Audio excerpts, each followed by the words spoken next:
xukuumadda Soomaaliland ayaa dil toogashaha saaka subaxnimadii hore ku fulisay 6 xubnood kuwaas oo la sheegay in hore dilal u geysteen isla markaana in muddo aba ay sugayeen fulinta qisaastan. 6 xubnood oo dilka toogashada saaka lagu fuliyay ayaa magacyadooda waxa lagu sheegay Ahmed Ibrahim Farax oo la sheegay in loo qisaasay dil uu geystay askari booliis marxuum Maxamed Cabdi Saleebaan, Xasan Maxamed Cismaan oo loo qisaasay dil uu geystay marxuum Ismaaciil Farax Maxamed, Khadar Allaale Xirsi oo la sheegay in loo qisaasay dil uu geystay marxuum Siyaad Cabdi Maxamed, Farxaan Maxamed Xasan oo isagana la sheegay in loo qisaasay marxuum Ibrahim Ahmed Muuse oo uu dilay, Aydaruus Khadar Haybe oo la sheegay in loo qisaasay dilkii uu geystay marxuum Idris Daawud Chama, iyo ugu dambeyn xubinta lixaad oo ah Cabdilaahi Ismaaciil Xayd oo la sheegay in loo qisaasay dil uu geystay marxuum Garaad Aadan Maxamed. Dilkan ama qisaastan ayaa waxaa la sheegay in lagu fuliyay meel fagaara ah oo ka soo horjeeda xabsiga Mandheera oo u dhaxeeya magaalooyinka Hargeysa iyo Berbera, sida lagu sheegay qoraal kooban oo ka soo baxay xafiiska xeerlaalinta guud ee Soomaaliland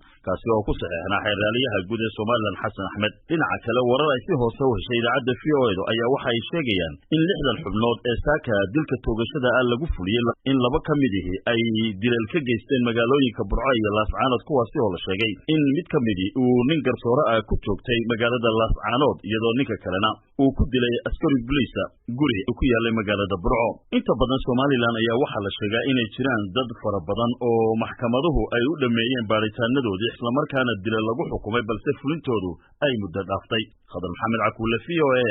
Hargeysa.